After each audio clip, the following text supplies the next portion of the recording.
लेकिन आप ये देखें कि ये जो है ये किस किस्म के तासुरात और जज्बात हैं मालदीव के अंदर। मैं राष्ट्रपति मोइजू से औपचारिक रूप से माफी मांगने के लिए कहता हूं। कासिम इब्राहिम, मालदीव जमहूरी पार्टी। मतलब मैं ना उसको मतलब मैं हैरान हुआ, मैंने जब ये सुबह से मैं देख रहा हूँ उनके मीडिया को। दूसरा उनकी सबसे बड़ी डिमांड ये है कि मोहम्मद मोईद जो कि मोइज है, उनके प्रेसिडेंट हैं, वो पब्लिक में आके अपॉलॉजी इस चीज की करें। Maldives Jumhuri Party leader Qasim Ibrahim has called on the Maldivian President Mohamed Mizu to formally apologize to Prime Minister Narendra Modi. इनको सोचना चाहिए था। $500 मिलियन साल की तिजारत जो है वो मालदीव करता है भारत के साथ। तो इसका इस वक्त Maldives is under crisis. The parliament witnessed dramatic clashes over the weekend between the ruling and opposition party members. Maldives की पार्लियामेंट की वीडियो बहुत ज्यादा वायरल हो रही है, जहां पर पॉलिटिशियंस आपस में ही एक दूसरे को मार रहे हैं, पीट रहे हैं, बड़े बुरे तरीके से जूते मार रहे हैं, थप्पड़ मार रहे हैं। हम सब जानते हैं कि रिसेंटली मालदीव्स की कंट्रोवर्सी हुई है भारत के साथ। तो मालदीव इस वक्त, क्योंकि 2 लाख इंडियन हर साल मालदीव सैर करने जाता है, उन्हें तकलीफ हुई कि अपने आइलैंड को क्यों प्रमोट कर। और इंडिया इस वक्त वो सोने की चिड़िया है जो सबको फायदा दे सकती है। इंडिया की पॉपुलेशन, इंडिया की ग्रोथ, इंडिया की इकोनॉमी, इंडिया के डेवलपमेंट के खिलाफ ही मालदीव्स की अवाम और ऑपोजिशन पार्टीज उठ खड़ी हुई हैं, जिसकी एक मिसाल हमें पार्लियामेंट के अंदर भी देखने को मिली है।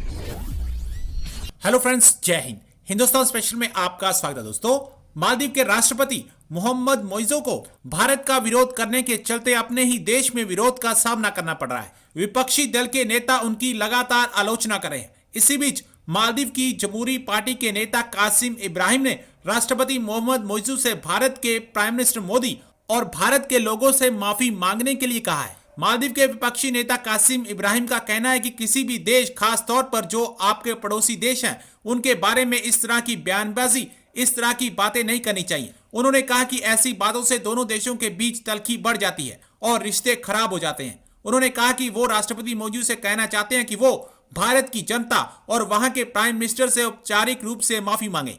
उधर दूसरी तरफ राष्ट्रपति मोहम्मद मोइजू पर महाभियोग चलाने की भी योजना बनाई जा रही है। बताया जा रहा है कि मालदीव की संसद में सबसे बड़े मुख्य विपक्षी पार्टी एमडीपी राष्ट्रपति मोहम्मद मोइजू पर महाभियोग चलाने के लिए एक प्रस्ताव लाने की योजना बना रहे हैं।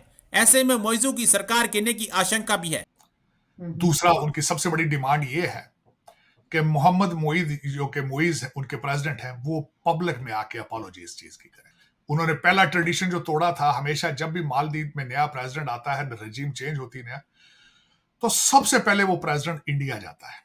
इस वक्त मोइज साहब जो है, उन्होंने इंडिया नहीं गए। उन्होंने पहला दौरा टर्की का किया है और दूसरा दौरा वो उन्होंने मालदीव चाइना का किया। उनकी प्रेसिडेंट मोदी साहब के साथ एक इनफॉर्मल किस्म की मीटिंग हुई दुबई में। जब माहौलियात की मीटिंग थी तो साइड लाइंस पे मुलाकात हुई। अब उनका स्टेटस क्या है? एक तो उनका स्टेटस जो है ट्रेनिंग देते हैं लोगों को, और दूसरा वहां पे इनके पास हेलीकॉप्टर नहीं है। इंडिया की जो आर्मी है, उन्होंने उनको हेलीकॉप्टर दिए हैं जो मरीजों को उठा के एक जगह से दूसरी जगह ले जाने के लिए, उसके 10-15 पायलट हैं। लेकिन उनको भी कहा गया है कि यहां से आप निकल जाए। इस वक्त अगर देखा जाए तो ये उनके हालात टेंस हैं। अब जब उनके अंदर देखा जा रहा है कि लोग धड़ा अपनी जो ट्रिप है वो कैंसिल कर रहे हैं, एयरलाइन बार बार अपने कैंसिल कर रहे हैं, और उनके हालात, इनको सोचना चाहिए था। $500 मिलियन साल की तिजारत जो है वो मालदीव करता है भारत के साथ, और इसमें दोनों टेंस हैं। दोनों के हालात खराब हैं एक दूसरे की तरफ से। 600 किलोमीटर का फासला है एक दूसरे से, कुछ ज्यादा दूरी भी नहीं है, और साउथ वेस्ट साइड है इसकी, इंडिया के साथ लगती है। तो इसका इस वक्त मालदीव इज अंडर क्राइसिस। लेकिन आखिरी बात जो बताना चाहूंगा, करप्शन के हालात ये है कि चाइना किस तरह करप्ट कर रहा है।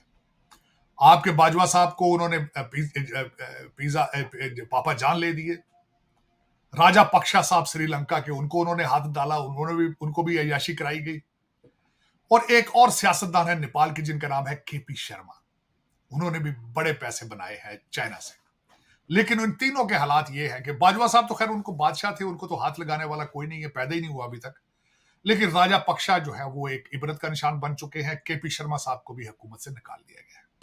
मालदीव्स की पार्लियामेंट की वीडियो बहुत ज्यादा वायरल हो रही है, जहां पर पॉलिटिशियंस आपस में ही एक दूसरे को मार रहे हैं, पीट रहे हैं, बड़े बुरे तरीके से जूते मार रहे हैं, थप्पड़ मार रहे हैं। हम सब जानते हैं कि रिसेंटली मालदीव्स की कंट्रोवर्सी हुई है, भारत के साथ डेरोगेटरी रिमार्क्स पेश किए गए थे मालदीव्स की जानिब से प्राइम मिनिस्टर मोदी के लिए, इंडिया के लिए। उसके बाद तो ऐसी कंट्रोवर्सी मालदीव्स के अंदर छिड़ी है कि गवर्नमेंट के खिलाफ जो डेरोगेटरी रिमार्क्स दिए गए थे उसके खिलाफ ही मालदीव्स की आवाम और अपोजिशन पार्टीज उठ खड़ी हुई है, जिसकी एक मिसाल हमें पार्लियामेंट के अंदर भी देखने को मिली है। आए बढ़ते हैं अवाम की जानिब, उन्हें इस बारे में बताते हैं, ये वीडियो भी दिखाते हैं जिस तरीके से धक्कम पेल हो रही है पार्लियामेंट के अंदर और जिस तरीके से की कंट्रोवर्सी छिड़ी हुई है। अवाम और वहां की अपोजिशन पार्टीज ही मोहम्मद मुइज़ू को सुनना पसंद नहीं कर रही हैं, उनके अपोजिशन पर उठ गई हैं।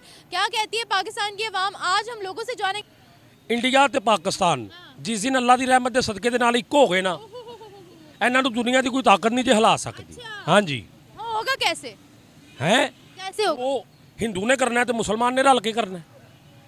ਹਾਂਜੀ ਇਤਫਾਕ ਆਪਸ ਵਿੱਚ ਅਸੀਂ ਐਨੀ ਗੱਲ ਜਾਣਦੇ ਆ, ਇੰਡੀਆ ਤੇ ਪਾਕਿਸਤਾਨ ਇੱਕ ਹੋ ਗਿਆ ਜਿਸ ਦਿਨ ਅਸੀਂ ਅੱਲਾ ਦੀ ਰਹਿਮਤ ਦੇ ਸਦਕੇ ਨਾਲ ਅੰਗਰੇਜ਼ ਦੇ ਮੁਲਕ ਵਿੱਚ ਕੰਮ ਕਰਨ ਨਹੀਂ ਜਾਵਾਂਗੇ, ਉਹ ਸਾਡੇ ਕੋਲ ਆਣ ਕੇ ਕੰਮ ਕਰਨ। ਮੈਨੂੰ ਵਾਅਦਾ ਹੁਲਾ ਸ਼ਰੀਕ ਦੀ ਕਸਮ, ਮੈਂ ਤੁਹਾਡੇ ਨਾਲ ਹੱਕੀ ਤੇ ਮਾਨੀ ਗੱਲ ਕਰਨ ਲੱਗਾ ਜੀ। ਜਿਸ ਦਿਨ ਪਾਕਿਸਤਾਨ ਤੇ ਇੰਡੀਆ ਇੱਕ ਹੋ ਗਿਆ ਅਸੀਂ ਰਸਕਾ ਛੱਡ ਦੇਂਗੇ, ਸਾਡੇ ਮੁਲਕ ਵਿੱਚ ਮਰਸੀਡੀਜ਼ ਗੱਡੀ ਟੈਕਸੀ ਚੱਲੇਗੀ ਜਿਹੜੀ ਸਊਦੀਆ 'ਚ ਚੱਲ ਰਹੀ ਹੈ ਫੋਰਡ। जबरदस्त, ऐसा कैसे? ਐਸਾ ਕੈਸੇ?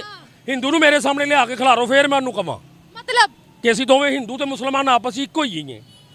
ਦੁਨੀਆ ਦੀ ਕੋਈ ਵੀ ਮੁਲਕ ਰਿਆਸਤ ਐਸਾ ਨਹੀਂ ਚਾਹੁੰਦੀ ਕਿ ਜਿਹੜਾ ਇੰਡੀਆ ਤੇ ਪਾਕਿਸਤਾਨ ਇੱਕ ਹੋਵੇ।